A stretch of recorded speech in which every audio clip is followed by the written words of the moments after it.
जय हिंद, नमस्कार, प्रणाम प्यारे साथियों। मैं आपका साथी अजीत आप सबका वेलकम करता हूं अपनी इंग्लिश की इस शानदार लाइव क्लास में। तो चलिए मेरे शेरों, आज इस लाइव सेशन के माध्यम से जो हम बात करने वाले हैं वो पूरी तरह से आज हम लोग प्रैक्टिस पे बात करेंगे।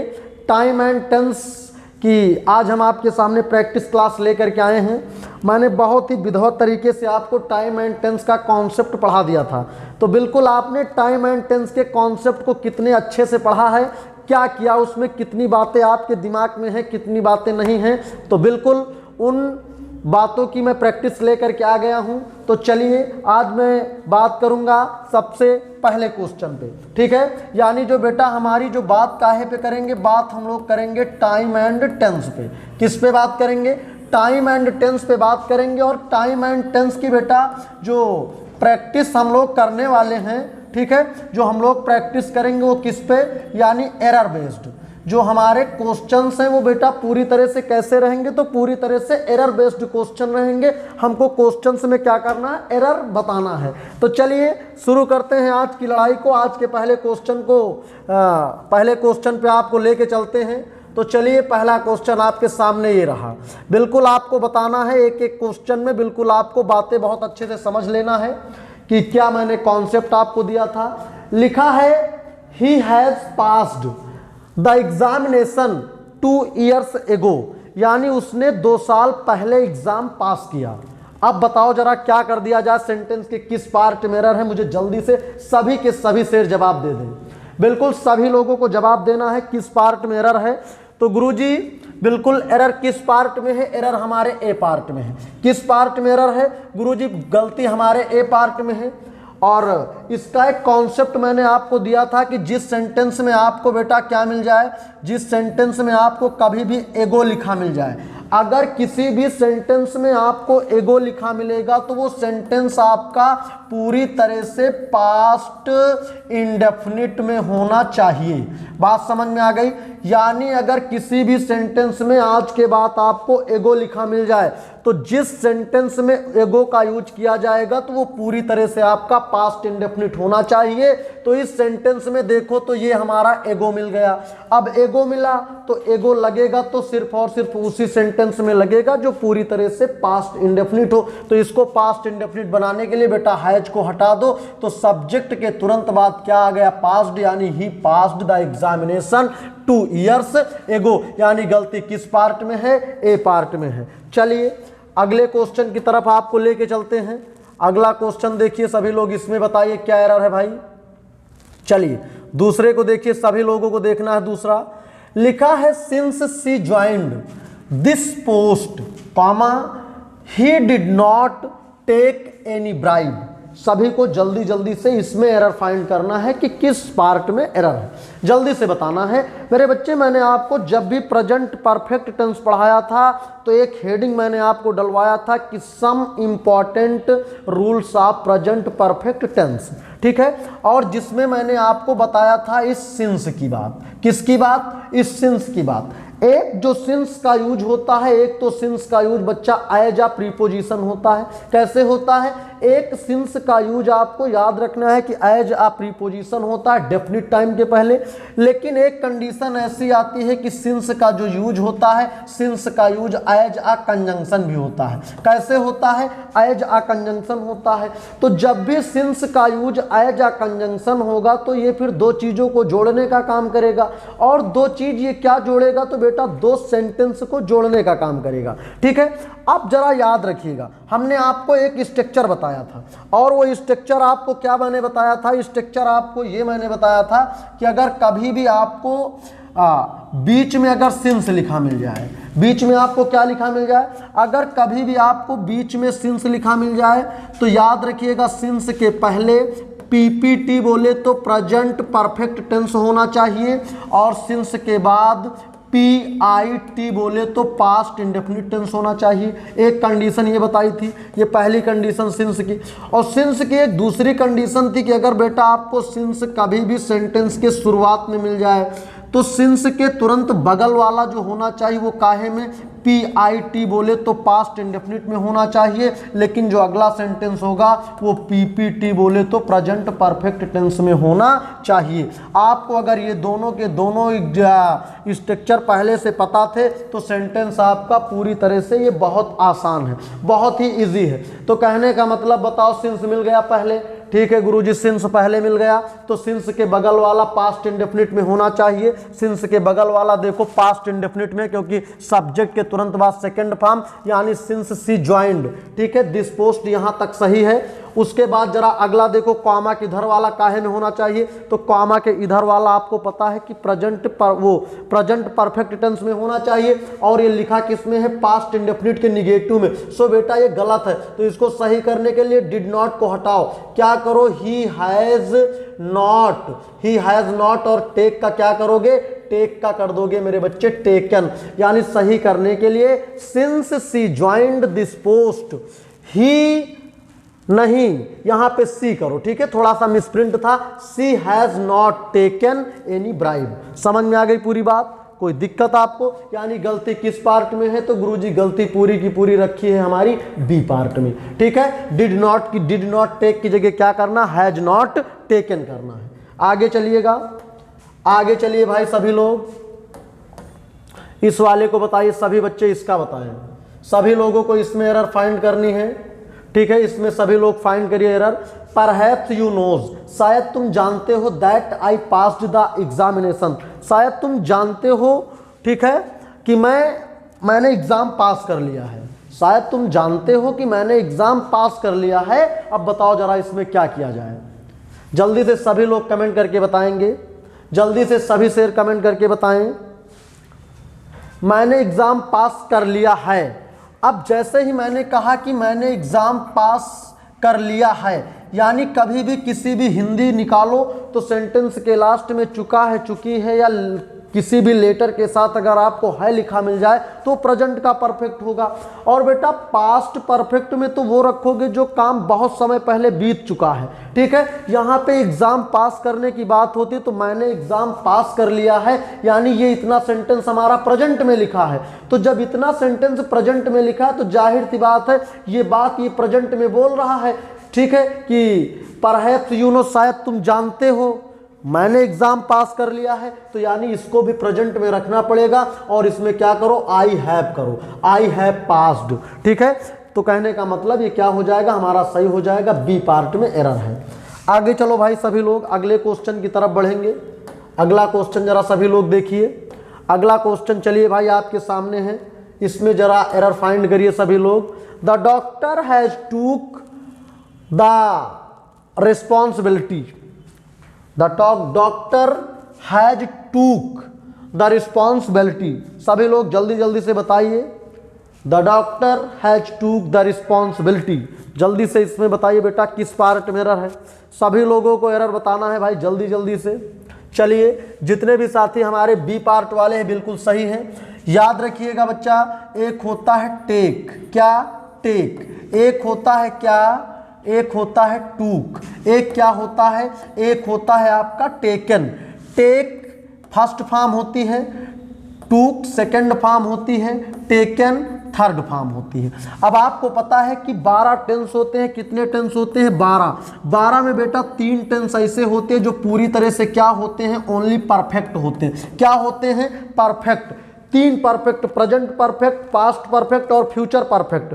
और तीनों परफेक्ट टेंस में हमेशा मेन वर्ब की कैसी फॉर्म लगेगी, तो गुरुजी मेन वर्ब की थर्ड फॉर्म लगेगी। यानी कहने का मतलब ये है कि ये जो हैज के साथ टूक लगा है, टूक नहीं गुरुजी क्या कर दिया जाए, टेकन कर दिया जाए। क्या कर दिया जाए, टेकन कर दिया जाए। तो बिल्कुल चलिए अब आगे की बात करते हैं, अगले क्वेश्चन पे चलिए, अगले क्वेश्चन पे बात करेंगे। चलिए भाई अगले पे, ये अगला क्वेश्चन आपके सामने है। जितना भी कॉन्सेप्ट आपको पढ़ाया गया है बस वही बातें आपको बताई इसमें हैं, कोई भी अलग सी बातें नहीं हैं। चलिए सभी लोग जल्दी से इसको बताएं भाई।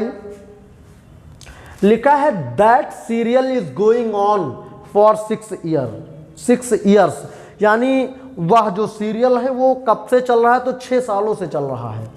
कोई एक सीरियल है, नाटक है, टीवी पे आता है, तो ये कहने का मतलब है कि वो जो सीरियल है, हम एक बात बता रहे हैं किसी से कि वो सीरियल भैया 6 सालों से चल रहा है, तो बताइएगा इसमें किस पार्ट में एरर है। बिल्कुल ये हमारा क्या है, देखो लिखा है फॉर 6 ईयर्स। भाई इंडेफिनिट टाइम के पहले किसका, फॉर का यूज होता है, डेफिनिट टाइम के पहले सिंस का यूज होता है। तो कहने का मतलब ये है कि यहाँ 6 ईयर्स एक इंडेफिनिट टाइम है, सो इंडेफिनिट टाइम के पहले फॉर लगा है, यानी सी पार्ट पूरी तरह से सही है। अब दैट सिंगुलर है, दैट के बाद बच्चा नाउन भी अगर सीरियल्स होता तो गलत होता, क्योंकि दैट सिंगुलर, दैट के बाद नाउन भी सिंगुलर आएगा, दैट सीरियल, ये भी सही है। अब यहाँ पे जरा देखो तो जब भी अगर कभी भी आपको सिंस या फॉर के साथ टाइम की बात करेगा, ठीक है, तो वो आपका परफेक्ट कॉन्टिन्यूअस टेंस में ही होना चाहिए। और परफेक्ट कॉन्टिन्यूअस 3 होते हैं, present perfect continuous tense, past perfect continuous tense और फ्यूचर परफेक्ट कॉन्टिन्यूअस टेंस। तो इसको सही करने के लिए बेटा प्रेजेंट वाले में लिखा है कि नहीं, प्रेजेंट कॉन्टिन्यूअस में, तो प्रेजेंट कॉन्टिन्यूअस में है तो इसको प्रेजेंट परफेक्ट कॉन्टिन्यूअस बना दो। और प्रेजेंट परफेक्ट कॉन्टिन्यूअस बनाने के लिए दैट सीरियल सिंगुलर है, तो सिंगुलर के लिए आप क्या लगाओगे, हैज बीन लगा दो। क्या लगाओगे, has been going on for 6 years. अब कुछ लोग कह रहे हैं सर अगर यहाँ हैड बीन लगा दें या will have been, shall have been लगा दो। ये गलती बच्चे कभी मत करना आप, जब भी वो जिस टेंस में लिखा हो उसको उसी टेंस में रखना है। अगर यहाँ वाज होता तब हम लोग हैड बीन लगाते, अगर यहाँ विल बी शैल भी होता तो विल हैव बीन या शैल हैव बीन लगाते। लेकिन यहाँ पे अगर इज है, प्रेजेंट वाली हेल्पिंग वर्ब है, तो इसको प्रेजेंट वाले में ही रखना है। बात समझ में आ गई, यानी गलती किस पार्ट में है, बी पार्ट में है गुरुजी। तो चलिए आगे की बात करते हैं बहुत ही इजी वे में। चलिए अगले को बताइए भाई, सभी लोग इसको छाप दीजिए। जितने भी शेर हमारे बिल्कुल एयरफोर्स, नेवी, एनडीए, सीडीएस के लिए हैं, उनके लिए बहुत ही रामबाण क्लास है ये। चलिए लिखा है the school is running a computer course since 2002, यानी एक स्कूल है और उस स्कूल में जो कंप्यूटर का कोर्स चल रहा है वो कब से चल रहा है, तो 2002 से चल रहा है। जल्दी से इसको भी बताइए, कुछ नहीं करना, गलती बी पार्ट में है। सिंस आ गया, एक डेफिनिट टाइम है, यानी 2002 एक साल का नाम है। ईयर्स नेम के, यानी ईयर नेम के पहले किसका यूज किया जाता है, सिंस का यूज, क्योंकि ये 2002 एक डेफिनिट है, ठीक है, डेफिनिट टाइम है, तो डेफिनिट टाइम के पहले सिंस। अब बेटा सिंस फॉर के साथ जब भी टाइम आएगा तो क्या करोगे, अब ये आईएनजी फॉर्म है तो यानी इसको क्या करोगे, प्रेजेंट कॉन्टिन्यूअस में है तो इसको प्रेजेंट परफेक्ट कॉन्टिन्यूअस बनाने के लिए वही पहले की तरह, यानी इज के प्लेस पे आपको क्या कर देना है, हैज बीन कर देना है। बिल्कुल ये सेंटेंस आपका क्या हो जाएगा, सही हो जाएगा। एक बार नहीं सैकड़ों बार ये सब के सब एग्जामों में पूछे गए हैं, इसीलिए आपको बहुत ही ईमानदारी के साथ इसका जवाब देते चलना है। चलिए इसको बताइए, सभी लोग इसको बता चुके, ये 7वें नंबर का जवाब देना है सभी को जल्दी जल्दी से। नोबडी सॉ हर, किसी ने उसे नहीं देखा। सिंस, जब से। सी, आगे लिखा fire broke in her locality. चलिए जल्दी बताइए, सभी लोग जल्दी से बिल्कुल जवाब देते चलें। ये देखो बीच में बच्चे सिंस मिला कि नहीं मिला, अगर सिंस पहले आएगा तब क्या होगा, सिंस बीच में आएगा तब क्या होगा। जब भी सिंस अगर दो सेंटेंस के बीच में आएगा तो सिंस के पहले present perfect continuous tense, since के पहले प्रेजेंट परफेक्ट टेंस और सिंस के बाद पास्ट इंडेफिनिट। ठीक है, सिंस आ गया बीच में, सिंस के पहले वाले को देखो तो नोबडी सब्जेक्ट हो गया, सा सेकंड फॉर्म हर, यानी सिंस के पहले देखो तो पूरी तरह से ये सेंटेंस पास्ट इंडेफिनिट में लिखा है। अब देखो कि क्या सिंस के पहले पास्ट इंडेफिनिट में है तो सही है, लेकिन क्या सिंस के बाद प्रेजेंट परफेक्ट आया है, तो देखो लिखा है द फायर। अब द फायर के बाद लिखा है ब्रोक, बेटे ये गलत है। क्या है, गलत है, क्योंकि इसको सही करने के लिए क्या करोगे, द फायर हैज एक होता है ब्रेक, ब्रोक, ब्रोकन, तो क्या हो जाएगा, यहां पे आपको कर देना है ब्रोकन, यानी किस पार्ट में गलती, बी पार्ट में गलती है। द फायर ब्रोक के प्लेस पर द फायर हैज ब्रोकन कर दिया जाएगा, सेंटेंस पूरा का पूरा अपने आप में सही हो जाएगा। चलिए इसको भी हटा रहा हूं, अगले में देखना है सभी को भाई, सभी शेर अगले का जवाब छाप दें। इसको बताइए, बहुत ही काम का सेंटेंस आपके सामने आ गया है और इससे सस्ता क्वेश्चन मार्केट में है नहीं, इसको बहुत ढूंढ ढांड के लाया गया है भाई। लिखा है my uncle has left for Delhi last Sunday. बिल्कुल जो पहला सेंटेंस, जिसने आज का पहला सेंटेंस सही कर दिया था उसने इस सेंटेंस को सही कर दिया, उसमें कोई दिक्कत नहीं है। क्योंकि एक मैंने एगो बताया था, वहां पे मैं चाहता तो इस वर्ड को भी बता देता, लेकिन वहां मैंने नहीं बताया, क्योंकि वहां मैं क्यों बताऊं, जब आगे उस तरह का सेंटेंस है तो आगे बताएंगे। एगो और आपका क्या हो गया, लास्ट। एगो हो गया और लास्ट हो गया, ये दोनों जब भी आएंगे तो सेंटेंस कैसा होना चाहिए, सेंटेंस होना चाहिए पास्ट इंडेफिनिट का। कैसा, पास्ट इंडेफिनिट का अफर्मेटिव। यानी जिस सेंटेंस में एगो या लास्ट आएगा वो सेंटेंस पूरी तरह से पास्ट इंडेफिनिट में होना चाहिए। तो जरा बताओ ये लास्ट आया कि नहीं आया। आप कहोगे गुरुजी लास्ट तो आ गया, लास्ट आया तो देखो हैज आया, गलत है कि नहीं है, यानी इस हैज को हटा दो तो पूरी तरह से माई अंकल लेफ्ट, ठीक है, पूरी तरह से क्या हो जाएगा, पास्ट इंडेफिनिट के अफर्मेटिव में बन जाएगा। तो चलिए जरा एक बार सभी से कमेंट करके मुझे बताएं कि क्या यहां तक के सभी क्वेश्चंस आपको पूरी तरह समझ में आए। सभी एक बार जरा धड़ल्ले से कमेंट करो तो भाई, सभी लोग एक बार कमेंट करो, जल्दी से कमेंट करके बताओ और इसका जवाब छापते रहो।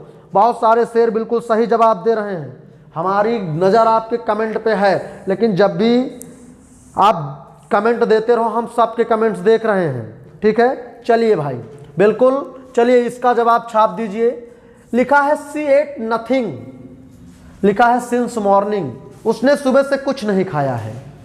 नहीं खाया है, क्या किया जाए भाई, अच्छी बात है, कोई बात नहीं है। कोई लड़का है अपने घर से गुस्सा हो गया है और वो बच्चे ने क्या किया है कि सुबह से अभी उसने कुछ भी खाना पीना नहीं खाया है, वो चुप्पे बिस्तर पे पड़ा है, ठीक है। अब बिस्तर पे पड़ा है तो बताओ जरा, मॉर्निंग आया, मॉर्निंग एक डेफिनिट टाइम है, डेफिनिट टाइम के पहले सिंस का यूज किया गया है, ठीक है।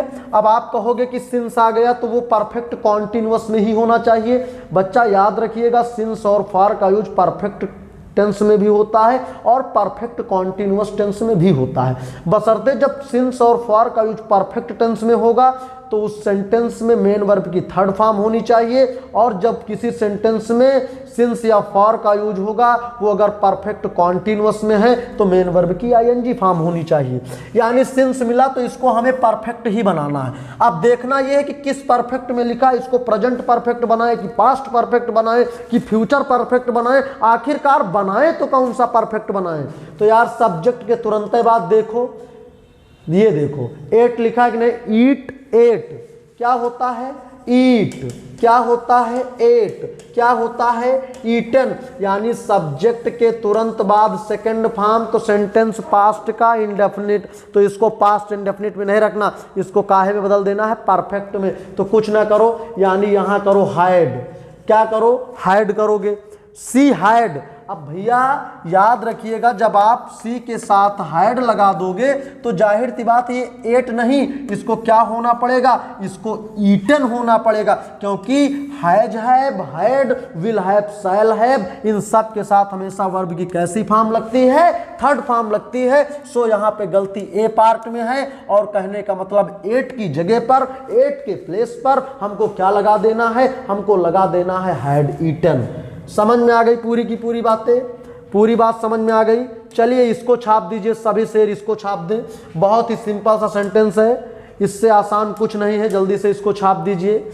लिखा सी इज हैविंग मैनी फ्रेंड्स, यार सी इज हैविंग, जल्दी से बताइए, सी इज हैविंग, यहां उसके पास बहुत सारे दोस्त हैं। जल्दी से कमेंट में छाप दीजिए, बहुत तेज में छापिए सभी लोग कि यहां उसके बहुत दोस्त हैं। आखिर कैसे दोस्त हैं उसके, तो बिल्कुल जितने भी शेर बी पार्ट वाले हैं, बिल्कुल बी पार्ट वाले एकदम के एकदम सही है। क्यों, क्योंकि जब भी अगर पास की सेंस, पास की बात होती है तो हैज हैव का यूज, अगर प्रेजेंट में कोई चीज पास है तो उसके लिए हैज हैव का यूज किया जाता है। I have a car, I have many cars, ठीक है। She has a car, she has many cars, उसके पास एक कार है तो आकार, उसके पास बहुत सारी कारें हैं तो क्या हो जाएगा, मैनी कार्स। तो उसी तरह से उसके पास तमाम सारे दोस्त हैं, तो मेरे बच्चे सी यानी इसके पास है, और ये हमारा प्रोनाउन सिंगुलर है, तो सिंगुलर के साथ मेरे बच्चे याद रखिएगा इज हैविंग नहीं, यहाँ पे क्या कर दिया जाएगा,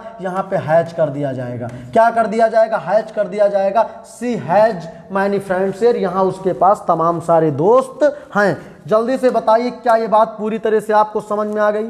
अगला चलिए आज का 11 नंबर क्वेश्चन आपके सामने है, बिल्कुल इसको छाप दीजिए, सभी लोग इसको छाप दीजिए, बिल्कुल। चलिए जल्दी जल्दी से इसको सभी लोग छाप दीजिए भाई। सेंटेंस दिखने में बड़ा है लेकिन बहुत ही सस्ता है। The victim tried to tell us, यानी विक्टिम का मतलब होता है पीड़ित।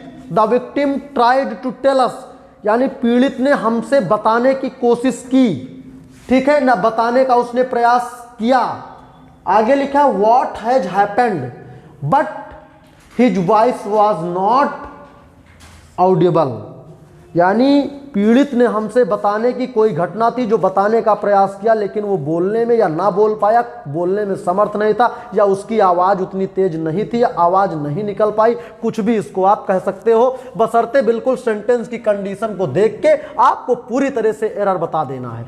और एरर आपको पूरे में टाइम और टेंस से रिलेटेड ही एरर ढूंढना है, बाकी आपको फालतू जान जोखिम में नहीं डालना है। चलिए कुछ नहीं गुरुजी, क्या कर दिया जाए, क्या कर दिया जाए, किस पार्ट में एरर ये बताओ जरा पूरी की तरह से। ये बताओ एक बार हमारा विक्टिम, ये बताओ ट्राई की बेटा सेकंड फॉर्म है कि नहीं है। ये ट्राई की सेकंड फॉर्म मिली तो सेकंड फॉर्म को देख के पूरी तरह से बात आपको पता चल गई पास्ट टाइम की है। एक बार देखो मेरे बच्चे वाज मिला तो वाज को देख के आपको पता चल गया कि बात पास्ट टाइम की है, भले ही पास्ट के कॉन्टिन्यूअस की है। तो जब एक बार पूरी, जब एक कोई वाक्य है, कोई एक ही समय की घटना है, तो जाहिर सी बात है जब वो घटना पास्ट टाइम की पूरी तरह से है तो यहाँ प्रेजेंट वाली नहीं, यहाँ पे हैज की जगह क्या लगाओ, हैड लगाओ। क्योंकि पीड़ित ने बोलने का प्रयास कब किया, पीड़ित ने बोलने का प्रयास पास्ट टाइम में किया, लेकिन वो बोल नहीं पा रहा था। कब, पास्ट टाइम में नहीं बोल पा रहा था। तो बीच में क्या घटना घटी, तो घटना भी पास्ट टाइम में ही घटी। तो घटना जब बेटे पास्ट टाइम में घटी तो जो भी काम बीते समय में हो गया उसको कहाँ रखोगे, तो गुरुजी उसको रखेंगे पास्ट के परफेक्ट में या पास्ट इंडेफिनिट में, पास्ट इंडेफिनिट में रखेंगे। बात समझ में आ गई। तो यहाँ पे प्रेजेंट परफेक्ट नहीं, इसको क्या करोगे, पास्ट परफेक्ट करोगे। क्यों, क्योंकि पूरी तरह से बात पास्ट टाइम की हो रही, और जब बात पूरी तरह पास्ट टाइम तो प्रेजेंट वाली हेल्पिंग वर्ब लगाने की कोई जरूरत नहीं है।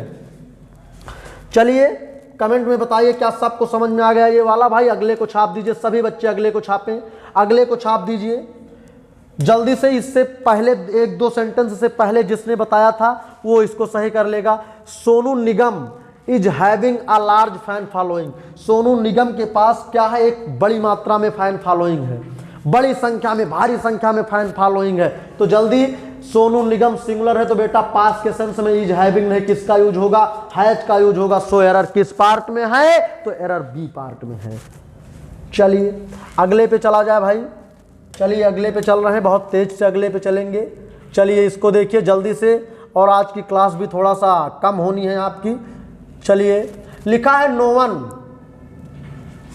एक आपने सुना होगा हियर, यानी जो सुनने वाला होता, उसी की सेकंड फॉर्म लिखा no one heard anything about him since, ये मिल गया सिंस। सिंस से संबंधित तीसरा क्वेश्चन है, चलो बताओ जल्दी से। सिंस के बाद पास्ट इंडेफिनिट, अगर सिंस बीच में आएगा तो सिंस के बाद पास्ट इंडेफिनिट, सिंस के पहले प्रेजेंट परफेक्ट। तो सिंस के बाद देखो ही आया है सब्जेक्ट, उसके बाद लेफ्ट सेकंड फॉर्म आ गई, उसके बाद इंडिया फॉर गुड। ठीक है, अब जल्दी से बताइए क्या कर दिया जाए। तो सिंस के बाद तो चलो पास्ट इंडेफिनिट है, क्या सिंस के पहले प्रेजेंट परफेक्ट है, प्रेजेंट परफेक्ट नहीं है, यानी यहाँ पे क्या करोगे, यहाँ पे आपको क्या करना है, no one. No one, no one पूरी तरह से सिंगुलर है, सब्जेक्ट का काम कर रहा है, तो नो वन के साथ क्या लगा दो, हैज लगा दो, यानी नो वन हैज हियर्ड करना पड़ेगा आपको। बात समझ में आ गई कि नहीं आ गई। जल्दी से आपको चलिए अगले पे ले चलते हैं, बहुत ही तेज में अगले पे हम लेके चलेंगे आपको। चलिए ये देखिए अगला क्वेश्चन आपके सामने है, जल्दी से इसका जवाब छाप दिए। She did not prepare he breakfast yet. ये देखो जल्दी से, यट मिला कि नहीं मिला, यट मैंने बताया था यट का यूज जब भी किया जाएगा, ठीक है, तो या तो सेंटेंस आपका कैसा निगेटिव स्ट्रक्चर पे हो, और या तो इंट्रोगेटिव एंड क्या हो, निगेटिव। यट का यूज इन्हीं दो स्ट्रक्चर पे होगा, पहली कंडीशन। अगली कंडीशन क्या है कि यट का यूज जब भी होगा तो सेंटेंस के कहाँ होगा, सेंटेंस के बेटा पूरी तरह से लास्ट में होगा, उसी जगह से सेंटेंस एंड होगा, ठीक लास्ट में आया। लेकिन जो सबसे जरूरी बात है, यट का यूज जो होता है तो केवल और केवल कौन से टेंस में होता है? प्रेजेंट के परफेक्ट टेंस में। कौन से टेंस में? प्रेजेंट के परफेक्ट में। यानी यट जब भी आएगा तो पहली कंडीशन या तो निगेटिव सेंटेंस स्ट्रक्चर होना चाहिए या तो दूसरा इंट्रोगेटिव या निगेटिव, ये हो गया। तीसरी बात, सेंटेंस के बिल्कुल यट आएगा तो बेटा लास्ट में आएगा।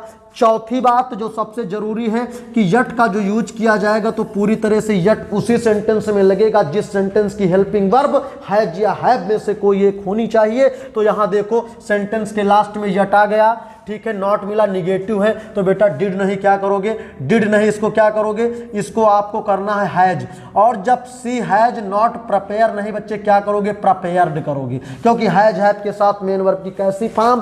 Third form. इसी तरह की बहुत ही जानदार ट्रिक्स आपको, जानदार कॉन्सेप्ट दिया जाएगा ताकि पेपर में सेम वही क्वेश्चन आपको देखने को मिलेगा। बिल्कुल, चलिए आज के अगले क्वेश्चन पे ले चलते हैं और आज का लास्ट क्वेश्चन है। चलिए बिल्कुल सभी लोग इसका कमेंट बॉक्स में छाप दीजिए, इसको छाप दीजिए, सभी लोगों को बिल्कुल एकदम धड़ल्ले से इसका जवाब छाप देना, कुछ भी हो जाए। चलिए, लिखा है परहैप्स यू डू नॉट, शायद तुम नहीं जानते हो। I am owing a farm house besides two, ये एक सुना होगा बंगला, बंगला का प्लूरल लिखा है बंगलाज, ठीक है। शायद तुम नहीं जानते हो, perhaps you do not know, शायद तुम नहीं जानते हो। क्या नहीं जानते हो? आई एम ओइंग यानी मेरे पास या मेरा अपना, अ फार्म हाउस, एक फार्म हाउस के अलावा, मेरे पास एक फार्म हाउस के अलावा क्या है? 2 बंगले भी हैं, ठीक है। अच्छी बात है भाई, 2 बंगले हैं, लेकिन बताओ तो किस पार्ट में एरर है? जल्दी से छाप दो सभी लोग, जल्दी से सभी लोग छाप दो भाई, क्या दिक्कत है इसमें? Perhaps you do not know, जल्दी से, जल्दी से सभी लोग छाप दो,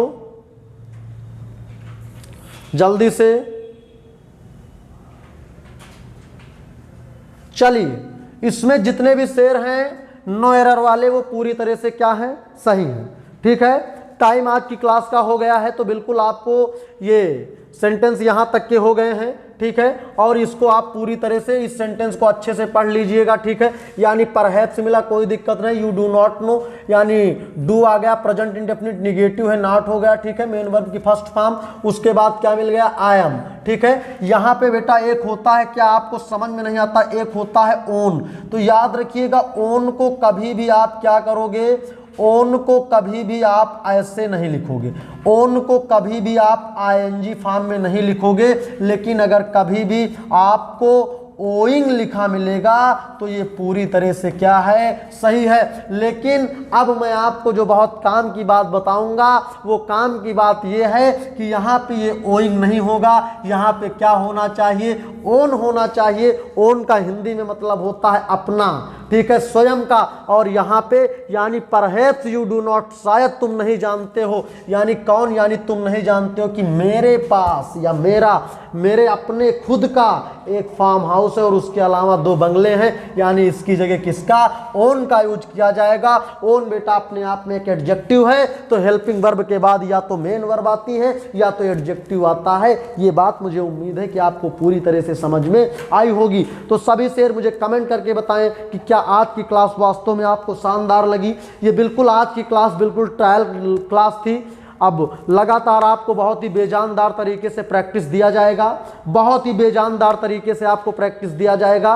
और बिल्कुल अब की बार इस अग्निवीर एग्ज़ाम के लिए जो भी 50 से 55 दिन हमारे पास बचे हैं उनमें इस कदर हम लोग कॉन्सेप्ट और प्रैक्टिस पढ़ लेंगे कि हर एक क्वेश्चन वही आएगा जिसको हम लोग यहाँ पे देखेंगे। तो चलिए आज की बात को यहीं तक रखते हैं, बाकी की बात अगली क्लास में। तब तक के लिए जय हिंद, जय भारत, थैंक यू क्लास।